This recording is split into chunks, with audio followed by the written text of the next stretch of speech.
तो ये कहानी एक ऐसे लड़के की है जिसके पास खास किस्म की पावर्स थी। इसका नाम डोंगसू था। वो अपना ही गाना कंपोज किया हुआ जो उसने खुद बनाया था गुनगुनाता हुआ बस स्टेशन पर जा रहा था। तभी कुछ लोग आते हैं और उसको उठाकर ले जाते हैं। ये दरअसल लोगों को अगवा करके उनके जिस्म के हिस्सों को बेचा करते थे। वो डोंगसू को उठाकर एक डॉक्टर के पास ले आए थे, जहाँ पर वो डॉक्टर सर्जन उसके जिस्म के सभी हिस्सों को निकाल लेता है। डोंगसू तकरीबन मर चुका था, मगर हैरानी वाली बात ये थी फिर भी वो ये सब करता हुआ डॉक्टर को देख रहा था।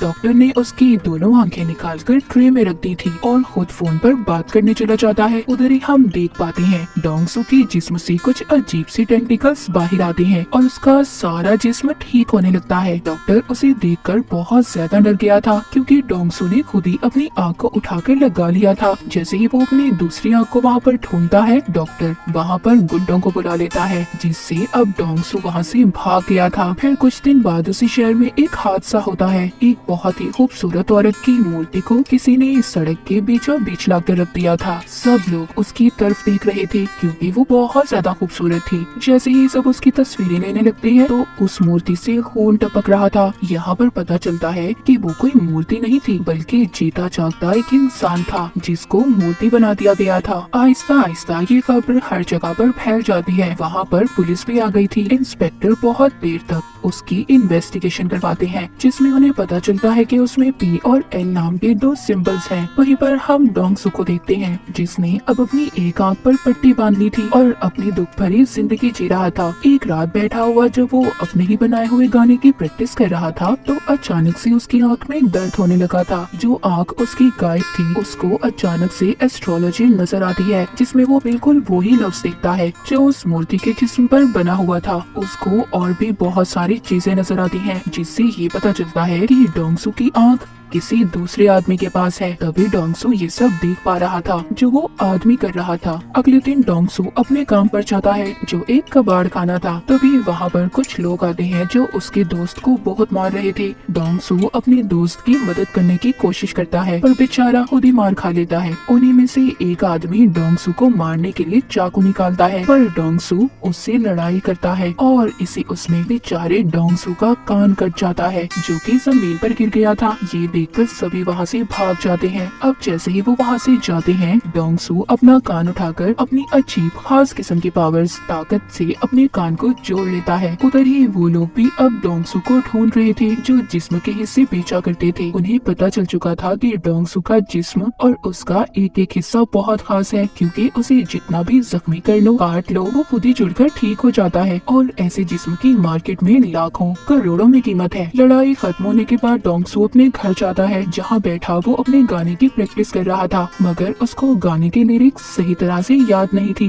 वो दोबारा से सुनकर प्रैक्टिस करने लगता है। तभी उसको विजन एक ख्याल आता है। उसको उसी आदमी का ख्याल आ रहा था जिसके पास डोंगसू की दूसरी आंख थी। वो भी बैठा उसी का गाना सुन रहा था। तभी डोंगसू की आंख में दर्द होने लगता है, जिसके बाद डोंगसू ये फैसला करता है कि वहीं पर दोबारा जाएगा जहाँ पर उसे ले जाया गया था और अपनी आंख को ढूंढ लेगा। मगर वो लोग उसको पहचान लेते हैं जो उसके पीछे पड़े थे। वो उसको पकड़ने की कोशिश करते हैं। वो उनसे बचकर भाग रहा था, पर तभी उधर ली नाम की लड़की आकर उसे बचा लेती है। ली कहती है, मैं जानती हूँ तुम डोंगसू ही हो ना। जिसके बाद वो उसकी टांग पर अपना चाकू निकालकर एक कट मारती है और वो देखते ही देखते खुद ही ठीक हो जाता है। डोंगसू ली से बचकर वहाँ से भाग जाता है।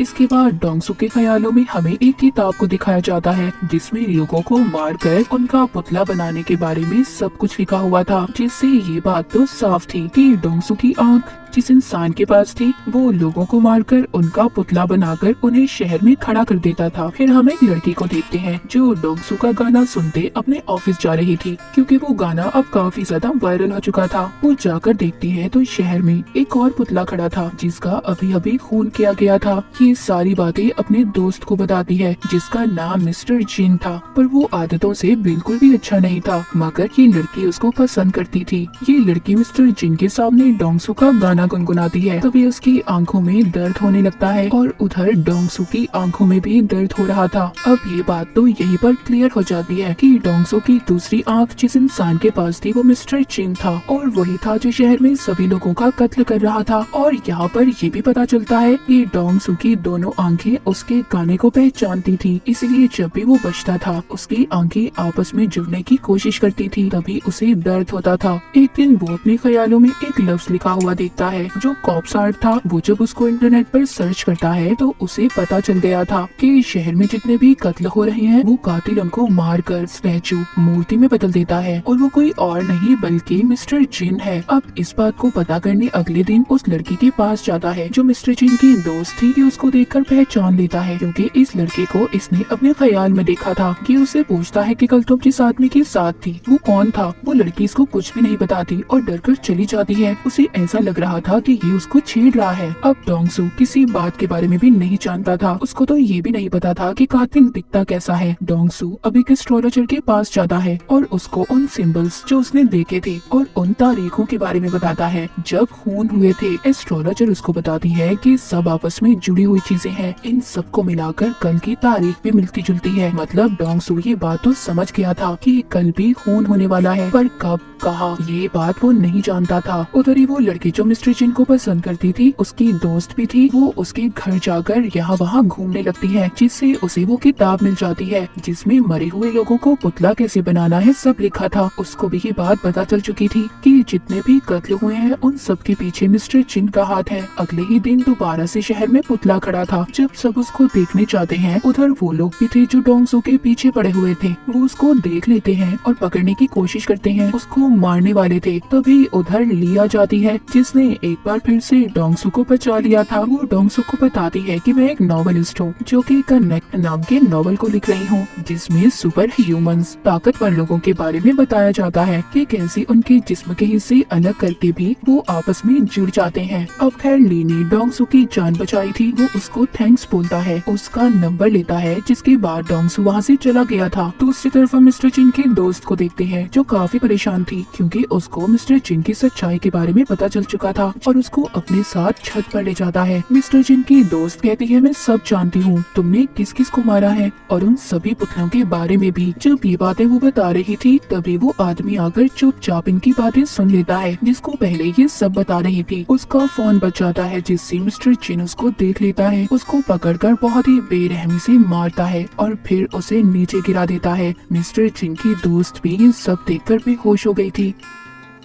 तभी उसका फोन बजता है जिसमें उसने डोंगसू की गाने की रिंगटोन को सेट किया हुआ था। जब उसका गाना बजता है तो तभी डोंगसू की आंख में दर्द होता है और मिस्टर चिन की भी। इससे अब डोंगसू को ख्याल आता है और वो सब देख लेता है कि मिस्टर चिन ने दो लोगों को बहुत ही बेरहमी से मार दिया है। ये देखकर डोंगसू मिस्टर चिन के ऑफिस में आ गया था। वहाँ पर भी सबको कत्ल के बारे में पता चल चुका था। हर तरफ एक भगदड़ मच जाती है। वहाँ पर पुलिस भी आ चुकी थी। डोंगसू ने मिस्टर चिन का कोट देख लिया था, इसीलिए वो उसका पीछा करते बाथरूम तक जाता है, मगर उसने उसका चेहरा अभी भी नहीं देखा था। पुलिस आकर डोंगसू को पकड़ लेती है। उन्हें ऐसा लग रहा था कि डोंगसू ने ही कत्ल किया है। डोंगसू सबसे कहता है देखो मैंने कत्ल नहीं किया, कातिल तो बाथरूम में है। पर कोई भी डोंगसू की बातों पर यकीन नहीं करता। लेकिन ली उसको हम कैसे भूल सकते हैं, वो एक बार फिर आकर डोंगसू को बचा लेती है। उधर ही ऑफिस में मिस्टर चिन जो काफी परेशान था क्योंकि वो सोच रहा था कि छत पर तो हम तीनों के सिवा कोई नहीं था। जब वो बैठा डोंगसू का गाना सुन रहा था तभी उसकी आंख में दर्द होता है। अब उसको समझ आ चुकी थी कि सारे फसाद की जड़ उसकी ही आंख है जो ट्रांसप्लांट की गई है, यानी कि जो उसने लगवाई थी।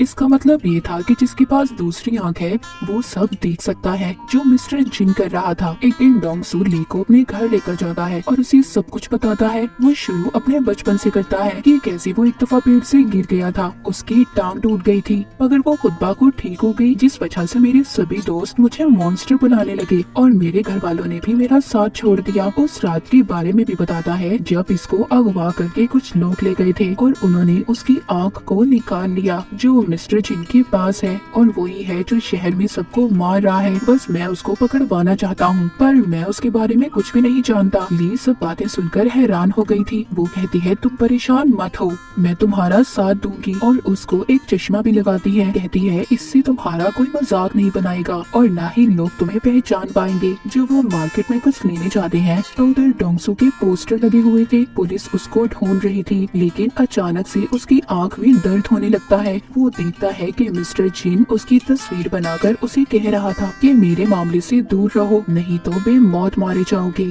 क्योंकि वो जान चुका था कि जिस आदमी की आंख उसे लगाई गई है वो कोई और नहीं बल्कि डोंगसू है। और उसे साथ ही होने वाले अगले कत्ल के बारे में भी पता चल जाता है। रात को जब डोंगसू मिस्टर जिन को ढूंढने निकलता है तो उसको एक आदमी मिलता है जो उसका गाना गा रहा था। ये सुनकर उसकी आंख में दर्द होने लगता है। अगले ही पल उसको मिस्टर जिन नजर आता है। जैसे ही ये उसको पकड़ने के लिए उसका पीछा करता है, वहाँ पर पुलिस आ चुकी थी जो डोंगसू को पकड़ लेती है। अब डोंगसू बेचारा बहुत ही बुरी तरह फंस चुका था। अब ना तो वो बता सकता था कि उसको ख्याल आते हैं और सारे कत्ल के पीछे मिस्टर जिन का हाथ है। उसको जेल में बहुत मारा जाता है। डोंगसू कहता है मैं खूनी नहीं हूँ, बल्कि मैं खूनी को जानता हूँ। इंस्पेक्टर ये सुनकर उसको छत पर ले जाता है, जहाँ पर डोंगसू उसको सब बता देता है कि उसकी आंख मिस्टर जिन नाम के आदमी के पास है और वही सबका कातिल है। वो इंस्पेक्टर को अपना एक हाथ तोड़कर दिखाता है जो फिर खुद ही जुड़ गया था। इंस्पेक्टर ये सब देखकर हैरान था। डोंगसू जो मिस्टर जिन को पकड़ना चाहता था वो छत से कूद जाता है, क्योंकि वो जानता था कि अगर उसे चोट भी आई या उसकी हड्डी भी टूटी तो वो कुछ देर बाद खुद ही ठीक हो जाएगी। उधर दूसरी तरफ मिस्टर जिन डॉक्टर सर्जन के पास जाता है जिसने इसे डोंगसू की आंख लगाई थी। यहाँ पर हमें कुछ पहले का सीन दिखाया जाता है जब मिस्टर जिन डॉक्टर के पास आया था और उससे कहा था कि उसे आंख की जरूरत है, इसीलिए डॉक्टर ने एक तजुर्बे की खातिर डोंगसू की आंख उसको लगा दी। और फिर मिस्टर जिन को जब ये पता चलता है तो वो अब डॉक्टर को भी मार देता है। जब वो लोग चेक करने आते हैं जो डोंगसू को पकड़ने के चक्कर में थे, तो वो जब डॉक्टर को मरा हुआ देखते हैं उन्हें सब पता चल जाता है कि मिस्टर जिन ने डॉक्टर को मारा है। ली और डोंगसू दोनों डॉक्टर को ढूंढने की तलाश में थे। ली एक आदमी को देखती है जो उन्हीं लोगों ने डोंगसू के पीछे लगाया था जो जिस्म के हिस्से बेचा करते थे। ली उसको पकड़ लेती है और उसे मार देती है। उधर दूसरी तरफ डोंगसू बहुत खुश था क्योंकि उसका बनाया हुआ गाना उसका फेवरेट सिंगर लॉन्च करने वाला था। तभी मिस्टर जिन अपने फोन पर नंबर डायल करता है। डोंगसू भी उसे देख पा रहा था। यहाँ पर पहली बार दोनों की बात होती है। डोंगसू से पूछता है कि तुम लोगों को क्यों मार रहे हो। वो उसको बताता है कि मुझे कैंसर है और अगर इस बीमारी की वजह से मैं जिंदा नहीं रह सकता तो कोई भी इंसान जिंदा नहीं रहेगा। और तुम आगे आगे देखो मैं लोगों को कैसे मौत देता हूँ। वहीं पर अब ली के मारे हुए आदमी की लाश भी पुलिस को मिल गई थी और साथ ही साथ मिस्टर जिन के खिलाफ सबूत भी। जब ली डोंगसू से मिलती है तो वो अपनी गर्दन पर कट मारती है जो देखते ही देखते खुद ही ठीक हो गया था। यानी कि इसका मतलब ये था कि ली भी कनेक्ट थी। वो कहती है शायद हम जैसे और भी लोग होंगे। दूसरी तरफ मिस्टर जिन डोंगसू जैसा बनकर उसी सिंगर के पास चला जाता है जिसने डोंगसू को बुलाया था। उस सिंगर को वो मार कर अगवा कर लेता है और साथ ही डोंगसू को धमकी देता है कि अगर रात तक वो उसके पास नहीं आया तो वो सिंगर को मार देगा। पर वो लोग डोंगसू को पकड़ लेते हैं जो उसके पीछे पड़े थे, जो ऑर्गन्स यानी कि जिस्म के हिस्सों को बेचा करते थे। ली उसे कहती है तुम जाओ, इन्हें मैं संभाल लूंगी। ली उन गुंडों का मुकाबला करती है पर जब एक आदमी उसके चेहरे पर कट मारता है जो खुद ही ठीक होने लगता है। ये देख कर वो लोग बहुत खुश हो गए थे कि पहले तो सिर्फ वो डोंगसू ही था पर अब ये लड़के भी जिन्हें बेचकर ये बहुत सारे पैसे कमा सकते थे। लेकिन देखते ही देखते ली उन पर भारी पड़ रही थी और वहाँ से भाग जाती है। उधर पुलिस को भी मिस्टर जिन के खिलाफ सारे सबूत मिल चुके थे। उनको पता चल चुका था कि मिस्टर जिन डोंगसू बनकर घूम रहा है। डोंगसू भी उस जगह पर पहुँच गया था जहाँ पर मिस्टर जिन ने उसे बुलाया था। वो ये बात भी जानता था कि मिस्टर जिन को लड़ना नहीं आता, वो तो सिर्फ लोगों के डर का फायदा उठाकर उन्हें मारता है। तभी मिस्टर जिन आकर उधर गैस छोड़ देता है जिससे डोंगसू बेहोश हो गया था। वो उसको उठाकर अपने साथ ले जाता है। उधर ली भी एक मॉन्स्टर के पास गई थी और उसे कहती है कि तुम्हारे जागने का वक्त आ चुका है, जो कि डोंगसू और ली की तरह ही था। ये उसको अपने साथ ले जाती है। यहाँ मिस्टर जिन डोंगसू को उस जगह पर ले आया था जहाँ पर उसने सिंगर को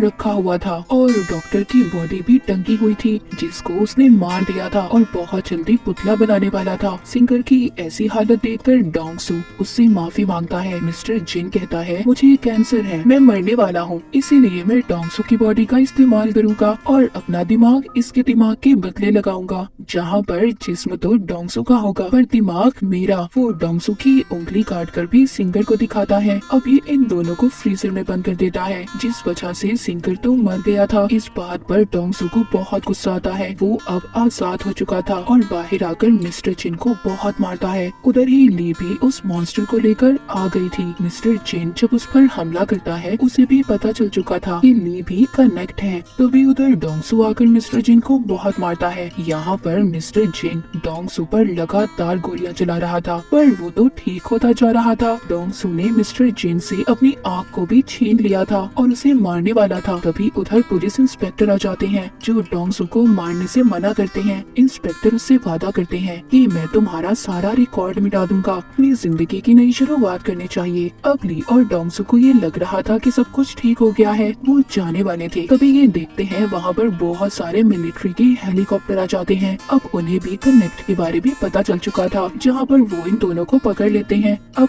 आगे की कहानी क्या होगी, मिलिट्री वाले इनके साथ क्या करेंगे, ये तो हमें सीजन 2 में ही पता चलेगा। तो सीजन 1 की कहानी यहीं पर खत्म हो जाती है।